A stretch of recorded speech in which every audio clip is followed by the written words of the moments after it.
হে জগতবাসী, আজ আমি শামীম আলী চিশতি আপনাদের সামনে একটি আলোচনা নিয়ে আসলাম। সে আলোচনাটি হলো যে ভগবানের স্ত্রী কি আছে, বা ভগবতীর কি স্বামী আছে? তাহলে ভগবানের যদি ভগবতী থাকে আর ভগবতীর যদি ভগবান থাকে, তাহলে দেখা যায় যে আসলে ভগবান কি সংসার করে, ভগবানের কি ছেলে মেয়ে আছে, ভগবান কি বিয়ে করে? হে জগতবাসী, জানি না এই কথাগুলো আপনারা কোন জ্ঞানে নেন, তবে আমি বুঝবো যে মোটামুটি এই পৃথিবীর মানুষ এখন অজ্ঞানী তেমন একটা নেই, জ্ঞানী। কিন্তু আমি বলবো যে ভগবানের ভগবতী নেই আর ভগবতীরও ভগবান নেই, বা ভগবতীর স্বামী নেই। তো এখানে বিষয় হলো, যদি আমি বলি যে ভগবানের ভগবতী আছে আর ভগবতীর ভগবান নামে স্বামী আছে, তাহলে কি হবে? যে কথাটি ভুল হবে, ঠিক হবে না। কেননা ভগবান নিজেই ভগবতী, ভগবান নিজেই ভগবান। তাহলে ভগবতীর ভগবান নেই আর ভগবানের ভগবতী নেই, ভগবানই ভগবতী আর ভগবতীই ভগবান। তাহলে এটা কি করে সম্ভব? এটা সম্ভব হলো যে, দেখুন যে এবার একটু রাধাকৃষ্ণের এখানে যদি আমরা যাই তাহলে বুঝব। দেখবেন রাধাকৃষ্ণ যুগল মিলন, রাধাকৃষ্ণ যে যুগল মিলন বলা হয়, আসলে যুগল মিলন বলতে আমরা কি বুঝব? যে একে অন্যের সাথে যোগ। সেটা কেমন? যেমন মানুষের যে নাক আছে, এই নাকের দুইটা দিক দিয়ে একটা দিয়ে পরমাত্মা প্রবাহিত হচ্ছে, যাওয়া আসা করছে, আরেকটি দিয়ে জীবাত্মা যাওয়া আসা করতেছে। তাহলে জীব রূপে যিনি, তিনি রাধা, আর পরম রূপে যিনি, তিনি পরমাত্মা। তো এখন যেটা বোঝার, যে রাধা কৃষ্ণ একজন আরেকজনের অংশ। কিন্তু একটা জিনিস ভাববেন, যে 1600 গোপনী 800 রমণী ছিল শ্রীকৃষ্ণের, কিন্তু রাধাকৃষ্ণ যুগল মিলন। কিন্তু রাধার সাথে তো তার বিয়ে হলো না। তো রাধার সাথে বিয়ে হলো না কেন? রাধার সাথে বিয়ে হয় নাই এই কারণেই যে শ্রীকৃষ্ণ কি বলেছে, যে আমি রাধা, আমি কৃষ্ণ। কীরকম? যে মানব দেহটাকে যদি দুইটা ভাগ করা হয়, একটা পাশ নারী আরেকটা পাশ পুরুষ, তাহলে যদি একটা মানুষকে মাথা থেকে করাত দিয়ে যদি ফেরে দুই ভাগ করে যখন বলা হবে যে এটার সাথে বিয়ে দাও, এটা কি সম্ভব? এটা সম্ভব হবে না, কারণ এটারই সেই অংশ। তাহলে একজনে দুইজন হইয়া পৃথিবীতে দেখাইয়া গেলেন, মূলত দুইজনই একজন। যিনি রাধা তিনি কৃষ্ণ, যিনি কৃষ্ণ তিনিই রাধা।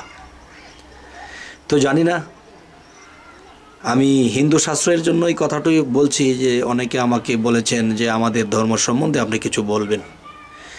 তো আমি চেষ্টা রাখছি বলার জন্য। তো আপনাদের কেমন লাগে অবশ্যই বলবেন। তবে মুসলমানের সাথে মিল আছে, শ্রীকৃষ্ণের সাথে মুহাম্মদ সাল্লাল্লাহু আলাইহি সাল্লামের মিল আছে। কীরকম? যে শ্রীকৃষ্ণ জন্মার পর তার মাতা মারা গেল, তো মুহাম্মদ সাল্লাল্লাহু আলাইহি সাল্লাম জন্মের পর তার মা মারা গেল। যেমন অন্য কেউ দুধ মা হলো মুহাম্মদ সাল্লাল্লাহু আলাইহি সাল্লামের, তেমনি শ্রীকৃষ্ণেরও দুধ মা হলো আরেকজন।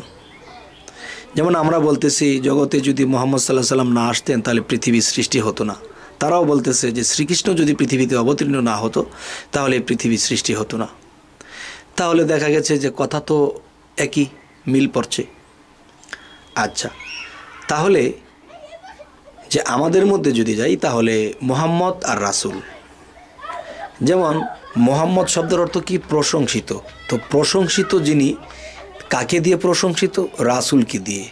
যিনি 52 বছরে যখন আল্লাহ তাকে দাওয়াত করলো, তখন আল্লাহর সাথে সাক্ষাৎ করে তিনি রাসূল যে পাওয়ার যে সৃষ্টি করে রেখেছেন, সেটা মুহাম্মদ সাল্লাল্লাহু আলাইহি সাল্লাম তিনি কামাই করলেন। তখন তিনি মুহাম্মদ রাসূল হইলেন। তাহলে রাসূল আর মুহাম্মদ দুই মিললে একাকার, রাধা কৃষ্ণ দুই মিললে একাকার। যেমন অনেক দিক দিয়ে মিল করা যাবে। তবে অনেকে এই কথাটা মাইন্ডে নেবেন না। তবে আপনাদের যদি কথাগুলো না মিল পড়ে তাহলে আমাকে জানাবেন। হে জগতবাসী, তো আরও কিছু কথা হলো যে শ্রীকৃষ্ণ, শ্রী অর্থ কী? সুন্দর।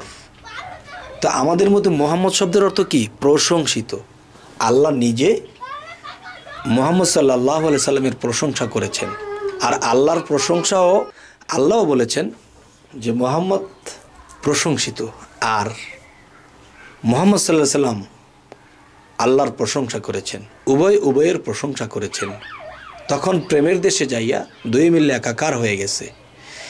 তবে হে জগতবাসী, জানি না এই কথাগুলো কেউ অন্য মনে নেবেন না, অবশ্যই জ্ঞানে নেবেন।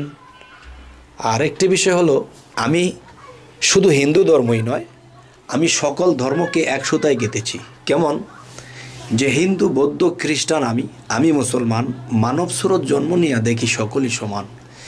গীতা শাস্ত্রয় আর ত্রিপিটক বাইবেলেতে পাই, কোরআনের বাইরে কিছু নাই, করে দেখো প্রমাণ। যেই সত্যতে মাইনুদ্দিন আর আসছে বড় পীরে, কোন সত্যতে লোকনাথ বাবা হইছে বিরাজমান। হে জগতবাসী, এবার আমি যে কথাটি বলবো, যে মানুষ যদি মূলত বুঝতো যে যেই ধর্মেই থাকুক, ধর্ম কিন্তু যার যার, আল্লাহ কিন্তু সবার। আল্লাহ কিন্তু সবার। কেমন? যেমন আপনার কাছে গিয়ে তিনি গড নামে, আরেকজনের কাছে তিনি ঈশ্বর নামে, আরেকজনের কাছে যাই তিনি ভগবান নামে, আরেকজনের কাছে যাইয়া তিনি কী নামে রইলেন? আল্লাহ নামে রইলেন। তাহলে আমরা যদি এভাবে বুঝে নেই যে ধর্ম যার তার, আল্লাহ কিন্তু সবার, তো আল্লাহ যদি সবার হয় তাহলে আর কোনো বিশৃঙ্খলা হবে না। আরও একটি কথা আমি বলবো, সেই কথাটি কি আপনারা মেনে নিতে পারবেন কিনা জানি না। যদি মেনে নিতে পারেন তাহলে এই পৃথিবীতে কোনো ধর্মের সাথে কোনো ধর্মের বিশৃঙ্খলা হবে না।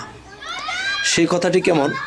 যেমন মনে করেন, সেই বিষয়গুলো হলো, যেমন আমরা একটা জিনিস দেখবেন যে রাজ্জাক বা আলমগীর যখন সিনেমা করত, তখন একটি ছবিতে তিনি কি প্রতিবাদী যুবক হয়েছে, সে প্রতিবাদ করে। আরেকটা জায়গাতে তিনি দেশের রাজা হইলেন, আরেকটা সিনেমাতে তিনি কাঙ্গালের পাঠ নিলেন। তাহলে মূলত কিন্তু একজনেই।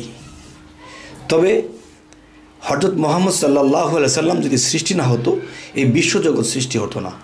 তাহলে এক জায়গায় তিনি ঈসা, এক জায়গায় তিনি মুসা, আরেক জায়গায় তিনি মুহাম্মদ রাসূলুল্লাহ, আরেক জায়গায় তিনি দাউদ জবরুল্লাহ। তবে সর্বধর্মের মধ্যে যদি তিনিই বিরাজমান থাকেন, তাহলে জন্মান্তরে তিনিই তো এক এক জায়গায় এক এক রূপে। জানি না আপনারা এই কথাটা মানতে পারবেন কি না, যে আল্লাহ বলেছে কি, আলা কুল্লি শাইইন কাদির, আমি সর্বশক্তিমান এবং সর্বময় বিরাজিত। তাহলে মুহাম্মদ সাল্লাল্লাহু আলাইহি সাল্লাম থেকে যদি সমস্ত বিশ্বজগৎ সৃষ্টি করা হয়, তাহলে তিনিও তো আল্লাহর সাথে, আল্লাহও তো মুহাম্মদের সাথে। তাহলে মুহাম্মদও সর্ব জায়গায় বিরাজিত। মুহাম্মদের মরণ নাই, কেননা তার দেহটা মদিনায় রাখলেও তার আত্মাটা বিরাজমান আছে। হে জগতবাসী, জানি না আজ আপনাদের সামনে যে আলোচনাগুলো করলাম আপনাদের কেমন লাগলো অবশ্যই জানাবেন, খারাপ লাগলেও জানাবেন। তো আজ এ বলেই রাখবো। তবে একটি কথা, আমাদের এই চ্যানেলের আলোচনা যদি আপনাদের ভালো লাগে তো অবশ্যই আপনারা সাবস্ক্রাইব করে রাখুন, পরবর্তীতে আমাদের ভিডিও নোটিফিকেশন আপনাদের কাছে পৌঁছে যাবে। তো আজ এ বলেই রাখবো। সকলেই ভালো থাকবেন। আল্লাহ হাফিজ।